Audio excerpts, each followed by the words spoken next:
horas, de 42 horas, ou seja, num lugar bastante reduzido da formação, e ela vai aparecer, às vezes, em disciplinas de 60 horas que condensam saberes, e vai dizer, olha, temos que trabalhar comunicação em Libras, educação inclusive em Libras, ou Libras básico. Né? Ela faz outras, ela se coloca em outras missões. A presença de disciplinas específicas de educação especial só foi localizada em 9 dos 14 cursos que nós estudamos. E aí elas se diferenciam em educação especial e inclusão, fundamentos da educação especial para a educação do campo, educação inclusiva, fundamentos da educação inclusiva. Isso olhando para as matrizes curriculares, mas saindo das matrizes que fazem a distribuição das disciplinas e indo para dentro dos projetos. Né? A gente tentou compreender como é que essa educação aparece, pode passar, nos projetos pedagógicos de curso. E aí o que a gente encontrou foi uma tônica que oscila dentro do projeto, em falar das ações afirmativas. Então, vão discutir como é que o estudante com deficiência vai ter acesso ao curso de licenciatura em educação do campo. Essa pedagogia da terra, esses cursos, como é que esses estudantes vão ter acesso, e aí vai falar de cotas, vai se referir ao núcleo de acessibilidade da IES, não necessariamente discutindo se o estudante que está sendo formado vai ter formação para lidar também com essas questões, mas fala da política de acesso, que é um item nosso do currículo. A outra questão que a gente tem, 3 projetos simplesmente fazem não tem qualquer referência à disciplina específica, de área nenhuma, não tocam na questão no projeto, não tocam na existência de um público específico a ser olhado. E a outra questão que a gente tem é, muitas vezes, um desvinculamento total entre as disciplinas e o que é pensado como perfil do egresso. Pode adiante? E aí eu separo alguns extratos que aparecem nos projetos. Ela vai dizer, olha, num projeto que a gente tem articulação, o perfil do egresso pretende considerar a diversidade do campo no ponto de vista dos portadores de necessidades especiais. Esse é um projeto de uma universidade, esse projeto é de 2014, esse projeto pedagógico, que se apresenta dizendo lá dentro que o professor vai sair apto a considerar a diversidade do campo do ponto de vista dos portadores de necessidades especiais. Num outro projeto, a gente encontra essa fala, que o professor teria competências para utilizar a metodologia e tecnologia adequada para aplicação em turmas que apresentam estudantes com necessidades educacionais especiais. E, nesse mesmo projeto, eles têm também estágios em espaços educativos que trabalhem com o público com necessidades especiais, desenvolvendo materiais e estratégicas específicas para esses sujeitos. Esse foi um caso raro de PPC que a gente encontrou, que vai do começo ao fim articulado, o ingresso de professores, de estudantes no curso com deficiência e a lógica de fazer a formação de pessoas olhando para essas demandas. Né? Pode passar. Outras falas dos PPCs vão dizer, olha, tem como princípio também a consideração em relação às diferenças étnicas, de classe, de gênero, necessidades especiais de cada sujeito, sejam elas de caráter físico, mental e outras. 2 outros projetos destacam. Tem um projeto que ele tem uma coisa muito interessante, que ele dá um destaque para a ausência de educação especial nos assentamentos. E aí eu fiquei me perguntando, o que é a ausência da educação especial nos assentamentos? O que é que foi pensado por aquela equipe quando fala que a educação especial está ausente? Né? Fico pensando se é a nostalgia da instituição especializada, queria receber educação especial? Né? E, num projeto também de 2014, a gente encontra a seguinte redação. No conjunto de disciplinas do domínio conexo, a oferta de Libras, a qual tem importante papel no trabalho de inclusão dos alunos portadores de deficiência auditiva. Né? Então, acho que essa fala muito de como foi pensado, de como é conhecido, né, o trabalho de Libras. Pode adiante. E aí, apenas 2 dos cursos que tocam questões de acessibilidade, existência de núcleo e cotas para os estudantes do campo que ingressem, traz também referência à formação dos profissionais. E esse me parece um dado complexo. Quando você olha em 14 projetos, você só tem 2 que efetivamente articulam esses sujeitos como sujeitos que perpassam todas as etapas, né, do trabalho. Como reflexões finais aqui para nós, eu estou querendo retornar um pouco em algumas questões que já foram tocadas, correndo o risco de me repetir, mas a gente, quando fala em desigualdade, em exclusão, nós estamos falando num pacote bem mais amplo, né, bem mais complexo do que apenas o pacote do público-alvo da educação especial. Nós estamos falando de um conjunto de pessoas que, em termos de país, foram sistematicamente alijadas do acesso à escolarização, do acesso aos espaços públicos que são oferecidos socialmente. Na maior parte das cidades brasileiras, na maior parte, principalmente no interior, o único espaço público social existente é o prédio escolar, muitas vezes, né? Você não vai encontrar outras instalações. Na maioria dos pequenos municípios brasileiros, a instalação que existe para festa, para casamento, para reunião, para tudo, é a escola, porque é o único espaço de algumas comunidades.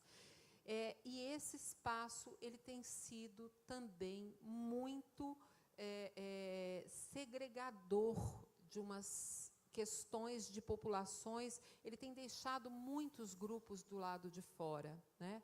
Nas populações rurais, a escola, normalmente, que congrega aquela comunidade, ela é um centro de encontro, ela é um centro de discussão.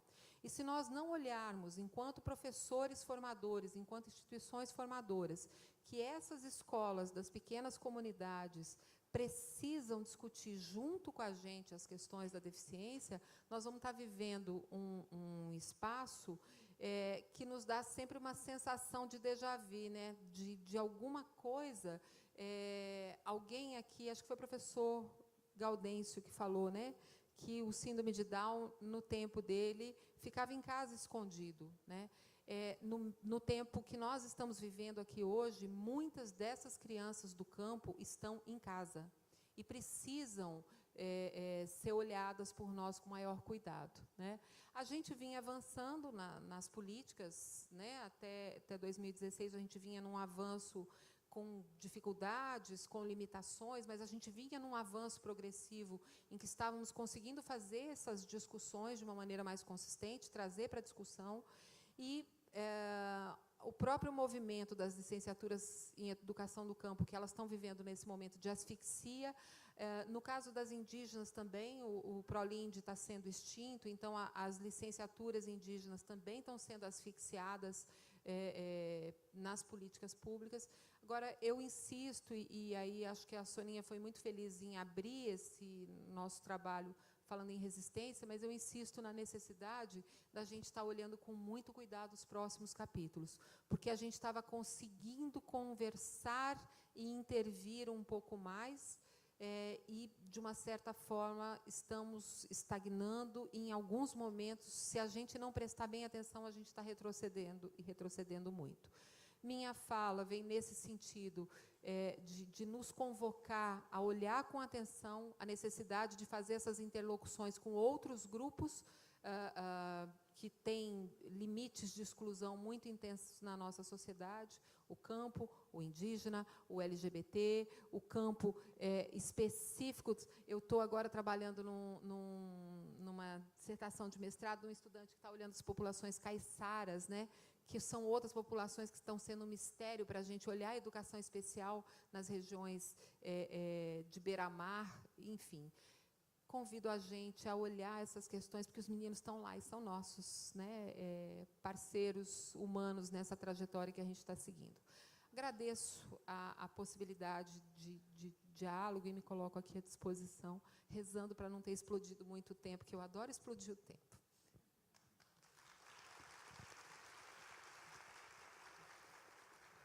Bem, não explodiu só 2 minutinhos, está tudo dentro do tempo. Pois é, perfeita a exposição. Eu quero parabenizar a professora Maria Edith, né, porque quando ela coloca os desafios, né, em relação à qualidade da formação, eu fiquei aqui anotando algumas coisas, e quantos desafios, né? O imaginário na formação, as políticas públicas, a própria formação, o currículo, os dados do censo que se misturam, né, a tudo isso.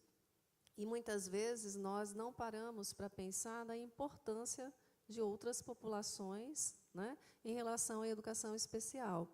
Então, professora, seu trabalho é muito importante. Eu parabenizo, né, a coordenação, porque muitas vezes não nos damos conta da importância desses trabalhos, principalmente em regiões, né, que estão distantes da nossa realidade. E eu penso que esse trabalho vem muito a contribuir para a educação especial. Então, eu penso que ele é de grande importância. Parabéns e continue. Nesse momento, então, nós vamos apresentar a professora Luciene. A Luciene é professora da Universidade Federal do Espírito Santo, nossa colega de trabalho. A professora Luciene, doutora, mestre em Educação pelo Programa de Pós-Graduação em Educação da Universidade Federal do Espírito Santo, realizou estágio pós-doutoral em Educação pelo Programa de Pós-Graduação em Educação da Universidade do Vale do Rio dos Sinos, Unicinos, né? Foi bolsista CAPES para a realização desse pós-doutorado, graduada em Pedagogia pela Universidade Federal do Espírito Santo, onde atualmente é professora adjunta do curso de Letras Libras, lotado no Departamento de Línguas e Letras, no Centro de Ciências Humanas e Naturais, o CCHN, professora e orientadora de mestrado e doutorado do curso de pós-graduação em Educação, do PPGE-UFES, na linha Educação Especial e Práticas Inclusivas, e professora colaboradora no programa de pós-graduação em Linguística, na linha de Linguística Aplicada. Já atuou como professora assistente, da disciplina de Educação Especial na Universidade Federal do Mato Grosso do Sul, e atualmente é coordenadora do Grupo de Pesquisa em Libras e Educação de Surdos, GIPLES, CNPq-UFES, e pesquisadora do Grupo de Estudos e Pesquisas em Inclusão, GEP, CNPq Unicinos. Tem experiência na área de Educação e Educação Especial, com ênfase em Educação de Surdos, estudos da tradução e interpretação, atuando principalmente nos seguintes temas: inclusão, acessibilidade, subjetivação, Libras, surdos, estudos surdos, formação de tradutores e intérpretes de Libra e didática da tradução. Eu passo a palavra, então, à professora Luciene. Muito obrigada. Eu vou colocando aqui um cronômetro. Vou ficar em pé também, gente. Mania de professor, né? Não damos conta.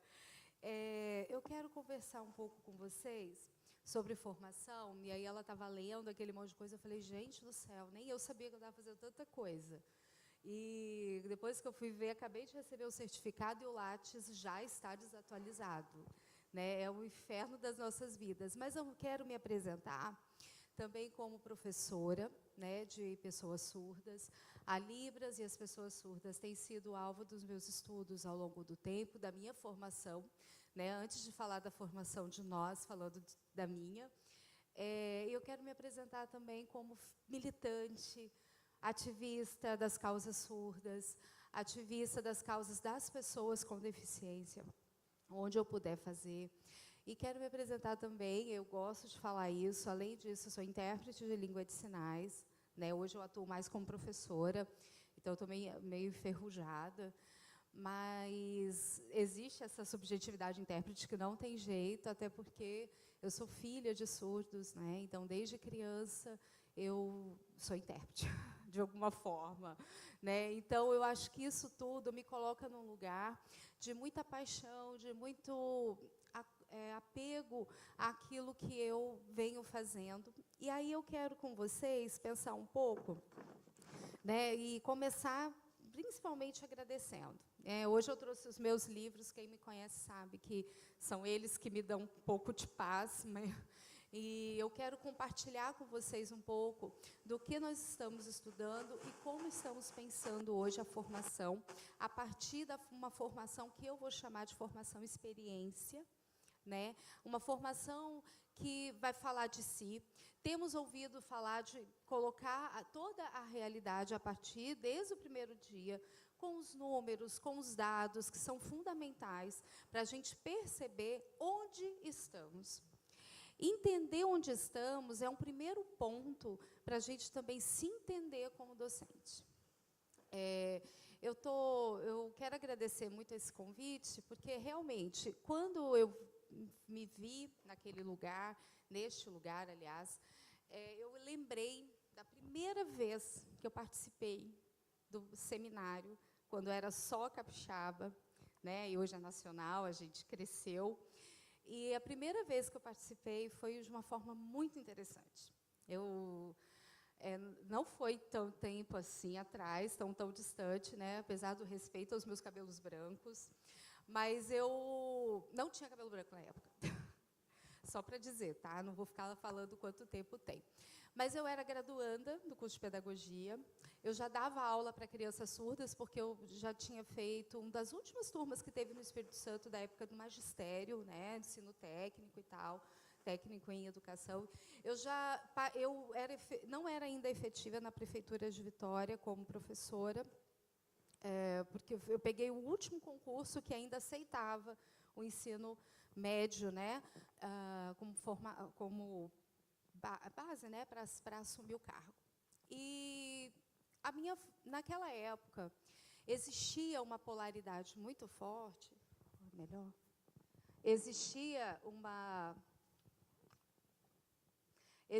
uma polaridade que era mais acirrada. Hoje ela diminuiu, mas é por conta da curva. Eu só quero comentar essa parte para falar da formação. E aí eu me recordo que eu estava começando a entrar nas primeiras leituras sobre educação de surdos, né? Eu não ia ser professora nunca de surdos, porque naquela época a gente não tinha professores de surdos. O que tinha eram especialistas que atuavam numa escola especial, né? A inclusão ela vem chegando e ela vem pensando esses sujeitos. E existia, e aqui, o Espírito Santo, muito forte a questão do oralismo. E quando eu fui, de alguma forma, descoberta, é porque eu já atuava como intérprete numa escola da Prefeitura de Vitória, na EJA, onde eu sempre atuei como intérprete, tipo assim, na igreja, né, e os surdos precisavam voltar a estudar. A gente não tinha, naquela época, surdos com ensino médio, gente. Era tipo 1, 2, 3, 5... principalmente os de classe alta, que tinham porque a família bancava, né? Então a inclusão ela começou a aparecer e dar essa chance para eles de entrarem, né, na escola. E aí os surdos falavam assim para mim: olha, eu não vou estudar porque professor, eu não escuto, né? Aí eu fico assim, tipo, e eu falei: não, eu vou interpretar. Eu vou, voluntária. Não existia esse cargo, né? E aí eu fui na escola com 5 surdos, 4. Né? Fui lá arrumar confusão, né? Eu brinquei assim, a gente arruma o problema primeiro, depois a gente pensa uma solução. E eu cheguei lá com 4. E a pedagoga, meu Deus, né? O que é isso? Do que se trata? Eu falei: olha, eu nem estava por dentro muito desse negócio de inclusão, porque era assim que eu pensava, tá? E eu ficava assim, eu só sei que eles têm direito. Aí chegamos lá, olha, é o seguinte, eles são são na igreja e tal, eles precisam estudar. Eles estão eles terminaram a 5ª série e as empresas estão começando a exigir, olha só, o primeiro grau completo. E eles precisam voltar a estudar a partir, né, da 5ª série, porque eles iam até a 4ª na escola especial. Quando iam para a escola regular, reprova, né? E desistiam, tem que trabalhar. Bom, e eles começaram, e eu comecei a atuar como intérprete aqui, e aí eu falei assim: eu venho atuar como intérprete. Eu faço isso, vou fazer isso por eles. Foi um compromisso que eu fiz com eles. E, a partir dali, a Luciene foi descoberta, né? E recebi um convite para participar de um mini curso aqui no seminário, né? Foi nesse contexto. E o mini curso era para falar sobre educação de surdos, né? E era assim, 3 horas, mini curso, 1h30, uma professora para falar de oralismo, e eu fui chamada 1h30, foi um presente, né, para falar sobre Libras. E aí eu fui. Aí eu lembro que eu levei minha mãe, né? Eu falei, não, deixa eu levar minha mãe, interpretar, né? Porque aí daí faz um espetáculo básico. Se não for para causar, a gente nem sai de casa, né, gente? Por favor. Então, a gente chega lá, começa a interpretar, e aí aquilo já começa a chamar atenção. E aí a professora, e eu falei, gente, o que eu vou falar? Foi a primeira vez que eu fui falar assim, né? O que eu vou falar?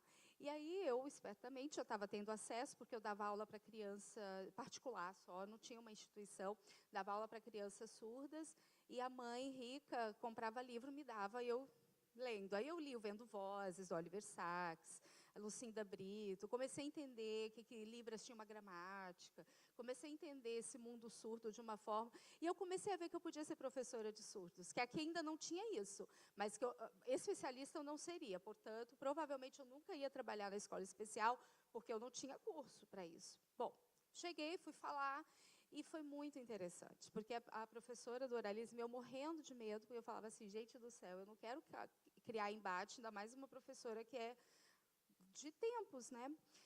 E foi muito legal, porque a professora falou meia hora e disse assim, eu só vou falar rapidinho, porque eu estou mais interessada em ouvir a Luciene. Eu quero entender.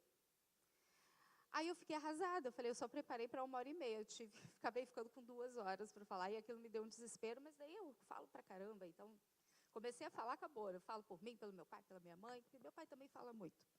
Mas, enfim, eu quero falar um pouco, por que eu quero dizer isso? Porque, para mim, estar aqui hoje, estar nesse lugar, é um sentimento de como se eu estivesse olhando para trás. E eu comecei a fazer uma reflexão sobre esse processo dessa época, como que nós chegamos, como estamos hoje, né? Onde os intérpretes estão. Hoje os intérpretes são remunerados, são profissionais, isso é resultado de luta, de militância. A gente não pode abrir mão disso, né? É impossível a gente estar num lugar onde, como a professora falou muito bem, esse lugar de sujeitos complexos. Sujeitos, e aí eu vou usar um termo que eu adoro, um autor que sugiro que vocês leiam, Gert Biesta, Para Além da Aprendizagem, um livro maravilhoso. E ele vai fazendo uma crítica a esse humanismo fechado, que coloca esses sujeitos complexos como aquilo que nós vamos chamar de recém-chegados. E eles chegam para causar, ele é o caos, né? Naquele lugar que parece fechado naquela ideia do humano, daquele jeito, né? E esses recém-chegados, esses sujeitos complexos, é com eles que nós trabalhamos. Então, não dá para ser simples, porque a educação ela não é fácil, ela é difícil. E ela requer de nós aquilo que eu vou chamar de atitude. E eu trabalho com, um dos autores que eu trabalho muito é com o Michel Foucault, e agora a gente está discutindo outros. E o Foucault vai chamar de atitude de modernidade, que é a atitude onde a gente sai da menoridade para a maioridade. Quando a nossa formação permite, e aí a formação experiência no sentido da formação de si, e essa formação de si é fundamental a gente entender como os processos da educação especial, histórico, os processos sociais, econômicos, políticos desse tempo, e assumir aquilo que a gente vai chamar de intelectual específico. Né? Por quê? Eu quero chamar vocês nessa atitude, nessa caminhada, né? Escolher caminhar no caminho. E é um texto lindo do Walter Benjamin, que ele está no Obras Escolhidas, né? É um trecho do Rua de Mão Única, um texto do Walter Benjamin, que eu sou apaixonada, e ele vai falar sobre caminhar. E eu quero chamar vocês para caminhar comigo e pensar a formação e experiência como uma caminhada, e uma caminhada em direção a si consigo mesmo, mas também em direção ao outro, esse sujeito complexo, na minha relação com ele pedagógica, a olhar para si consigo como docente e como essa relação com esse outro cria esses processos pedagógicos e como é importante nós entendermos esse outro. E nos colocar no lugar, porque nós só existimos porque esse outro existe. São dois lados da mesma moeda, a gente não pode entender. Nós não estamos na escola e nós não estamos nos espaços onde nós ocupamos, porque esse outro, se eu não der conta desse outro, eu não tenho a honra de estar nesse lugar. Se esse outro para mim, se eu ajo com ele sem entender ele como um sujeito de potência, então eu tenho que repensar esse lugar que eu assumo. Isso é formação também. E para assumir esse lugar, você tem os saberes onde você precisa recorrer. O problema, muitas vezes, é que a gente está esquecendo dessa formação ética.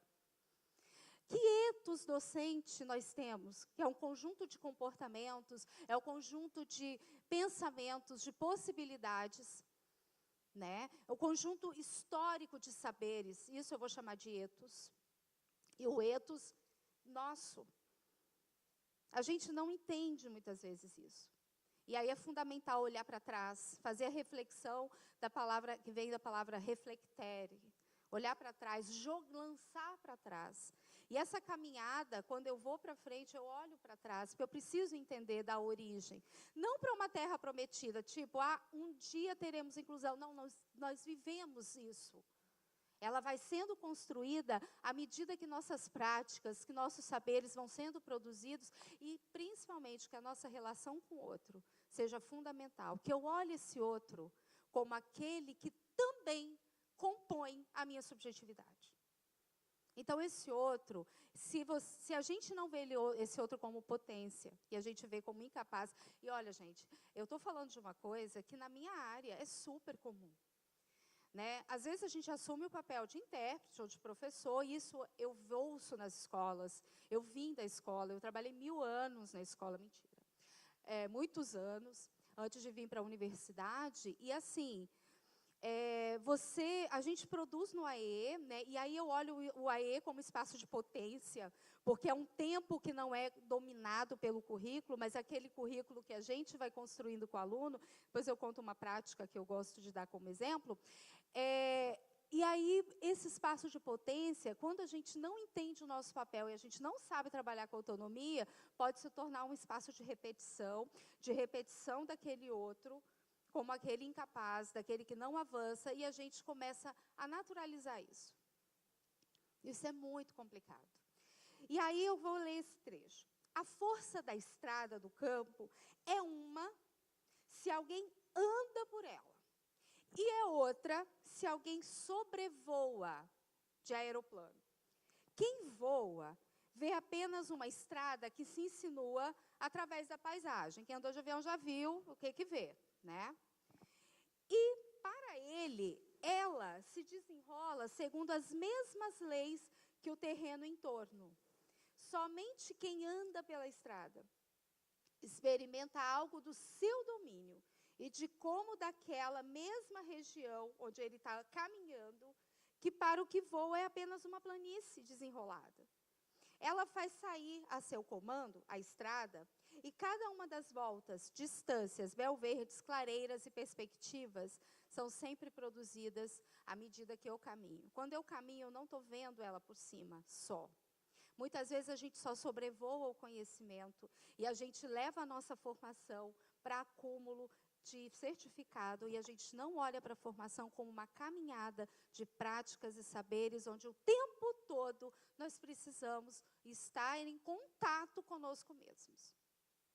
E isso é você assumir aquilo que eu volto a falar, que é o papel, e eu convido vocês a pensarem sobre isso, depois posso dar umas indicações de leitura que vocês podem fazer, de intelectual específico, onde ele coloca, em primeiro lugar, estar no lugar onde a docência e a prática política é indissociável.